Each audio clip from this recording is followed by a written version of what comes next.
Hi friends, welcome to our channel. ఈ వీడియోలో మనం ఇండియన్ జాగ్రఫీకి సంబంధించిన కొన్ని ఇంపార్టెంట్ బిట్స్ ప్రాక్టీస్ చేసుకుందాం. సో ఇవి మనకు రాబోయే అన్ని ఎగ్జామ్స్ కూడా చాలా యూస్ఫుల్గా ఉంటాయి. సో కాబట్టి ఖచ్చితంగా వీడియో లైక్ చేసి ఖచ్చితంగా ఎండ్ వరకు చూడండి. సో వీటిలో మీరు కూడా ఎన్నిటికీ ఆన్సర్ చేయగలుగుతారో సో కింద కామెంట్ బాక్స్లో కామెంట్ చేయండి. సో ఇక లేట్ చేయకుండా వీడియో స్టార్ట్ చేసుకుందాం. సో ఇక్కడ ఫస్ట్ క్వశ్చన్ చూడండి.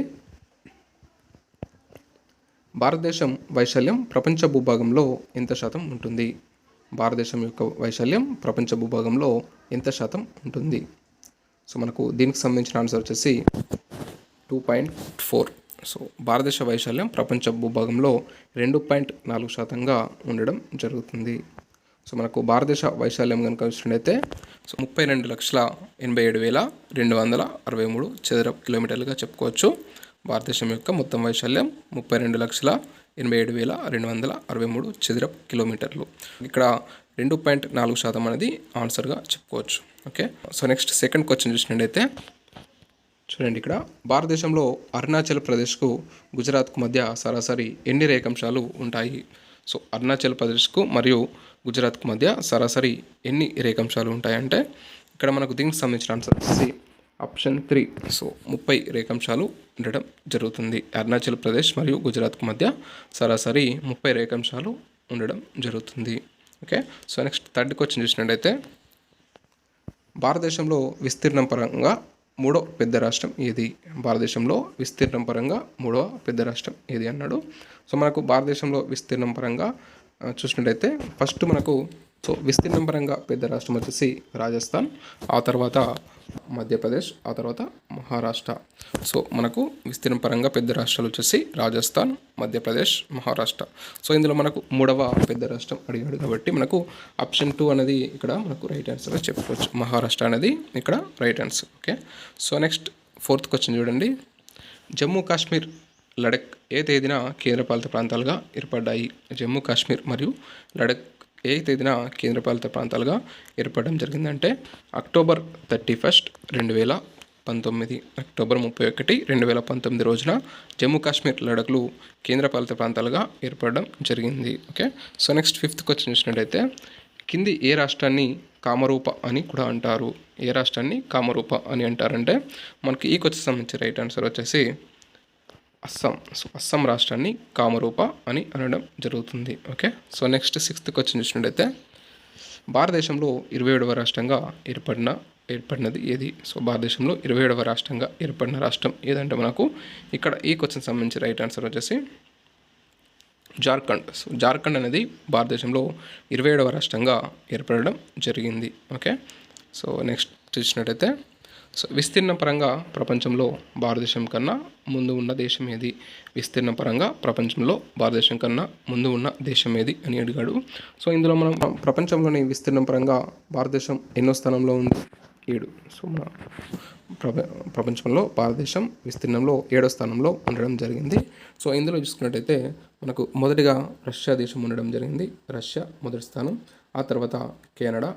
ఓకే, సో నెక్స్ట్ ఆ తర్వాత అమెరికా, ఆ తర్వాత చైనా, ఆ తర్వాత బ్రెజిల్, ఆ తర్వాత ఆస్ట్రేలియా, ఆ తర్వాత ఇండియా తర్వాత అర్జెంటీనా. సో మనకి ఇక్కడ రష్యా, ఆ తర్వాత Canada, America, China, Brazil, Australia, ఆ తర్వాత ఇండియా, నెక్స్ట్ అర్జెంటీనా. సో ఇక్కడ మనకు విస్తీర్ణం పరంగా భారతదేశం వచ్చేసి 7వ స్థానంలో ఉంది.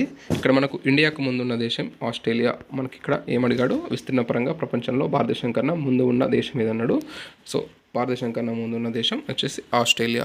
సో మనకి ఇక్కడ ఆన్సర్ ఏమవుతుంది? ఆస్ట్రేలియా అనేది ఇక్కడ రైట్ ఆన్సర్గా చెప్పుకోవచ్చు. ఓకే, సో ఆప్షన్ 2 అనేది ఇక్కడ మనకు రైట్ ఆన్సర్.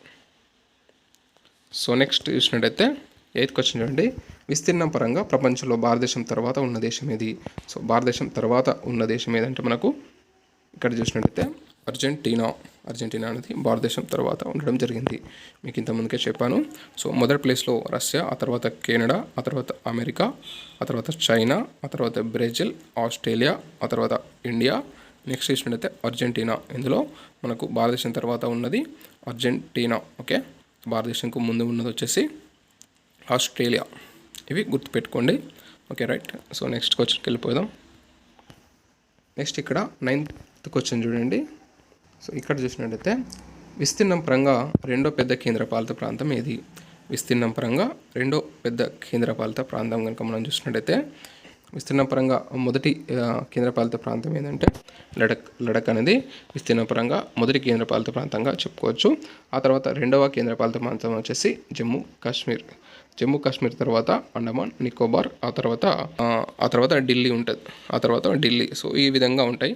సో ఇందులో మనకు విస్తీర్ణం పరంగా రెండవ కేంద్రపాలిత ప్రాంతం అడిగాడు, మొదటిది కాదు రెండవది అడిగాడు. రెండవది వచ్చేసి మనకు జమ్మూ కాశ్మీర్ అనేది ఇక్కడ రైట్ ఆన్సర్గా చెప్పుకోవచ్చు. ఓకేనా, మొదటిగా ఉన్నది లడక్. ఓకేనా, సో ఇక్కడ మనకు ఆప్షన్ 3 అనేది రైట్ ఆన్సర్గా చెప్పుకోవచ్చు. Okay right. సో నెక్స్ట్ క్వశ్చన్కి వెళ్ళిపోదాం. నెక్స్ట్ 10th క్వశ్చన్ చూడండి. దాద్రా నగర్ హవేలీ డామన్ డయ్యూలను ఏ తేదీన ఒకే కేంద్రపాలిత ప్రాంతంగా కలిపారు? దాద్రా నగర్ హవేలీ మరియు డామన్ డయ్యూలను ఏ తేదీన ఒకే కేంద్రపాలిత ప్రాంతంగా కలపడం జరిగిందంటే మనకు 2020 జనవరి 26న ఒకే కేంద్రపాలిత ప్రాంతాలుగా కలపడం జరిగింది. 2020 జనవరి 22న దాద్రా నగర్ హవేలీ మరియు డామన్ డయ్యూలను ఒకే కేంద్రపాలిత ప్రాంతాలుగా చేయడం జరిగింది. సో నెక్స్ట్ క్వశ్చన్ చూసినట్టయితే మూడు వైపులా ఒకే రాష్ట్రంతో మరొక వైపు మరో దేశంతో సరిహద్దు ఉన్న రాష్ట్రం ఏది? మూడు వైపులా ఒకే రాష్ట్రంతో మరియు మరొక వైపు దేశంతో సరిహద్దు ఉన్న రాష్ట్రం కనుక మనం చూసినట్టయితే ఇక్కడ ఈ క్వశ్చన్ సంబంధించిన రైట్ ఆన్సర్ వచ్చేసి మనకు Meghalaya.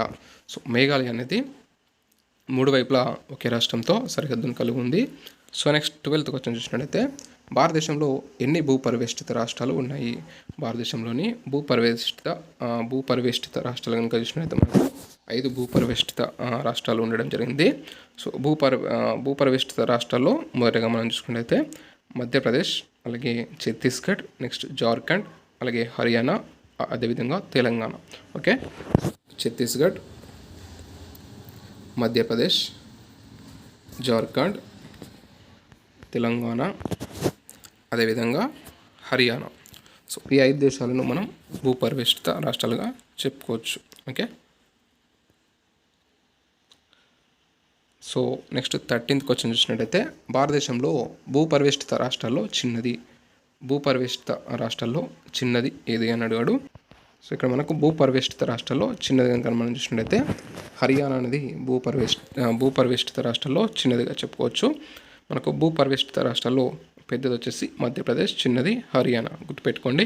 So next 14th question చూసినట్టయితే దేశంలో ఎన్ని కేంద్రపాలిత ప్రాంతాలకు తీరరేఖ ఉంది? సో ఎన్ని కేంద్రపాలిత ప్రాంతాలకు తీరరేఖ ఉండడం జరిగిందంటే మనకి ఇక్కడ ఈ క్వశ్చన్ సంబంధించిన రైట్ ఆన్సర్ వచ్చేసి 4. ఓకేనా, 4 కేంద్రపాలిత ప్రాంతాలకు తీరరేఖ ఉండడం జరిగింది. Okay, so next 15th question చూడండి. ఏ రాష్ట్రం మూడు వైపులా 3 దేశాలతో మరియు మరోవైపు భారతదేశపు ఒక రాష్ట్రంతో సరిహద్దు కలిగి ఉంది? ఏ రాష్ట్రం మూడు వైపులా 3 దేశాలతో మరియు మరోవైపు భారతదేశపు ఒక రాష్ట్రంతో సరిహద్దు కలిగి ఉండడం జరిగిందంటే మనకి ఇక్కడ ఈ క్వశ్చన్ సంబంధించిన రైట్ ఆన్సర్ వచ్చేసి సిక్కిం. సిక్కిం అనేది 3 వైపులా 3 దేశాలతో సరిహద్దు మరియు ఒక రాష్ట్రంతో సరిహద్దును కలిగి ఉండడం జరిగింది. Okay, so next 16th question చూడండి. దేశంలోని ఎన్ని రాష్ట్రాలకు అంతర్జాతీయ భూ సరిహద్దు ఇతర దేశాలతో ఉంది? ఎన్ని రాష్ట్రాలకు అంతర్జాతీయ భూ సరిహద్దు ఇతర దేశాలతో ఉందంటే ఆప్షన్స్ చూసినట్టయితే మనకు 18, 17, 16, 15 ఇచ్చాడు. సో ఇక్కడ మనకు రైట్ ఆన్సర్ వచ్చేసి 16. సో 16 రాష్ట్రాలతో మనకు అంతర్జాతీయ భూ సరిహద్దు కలిగి ఉండడం జరిగింది.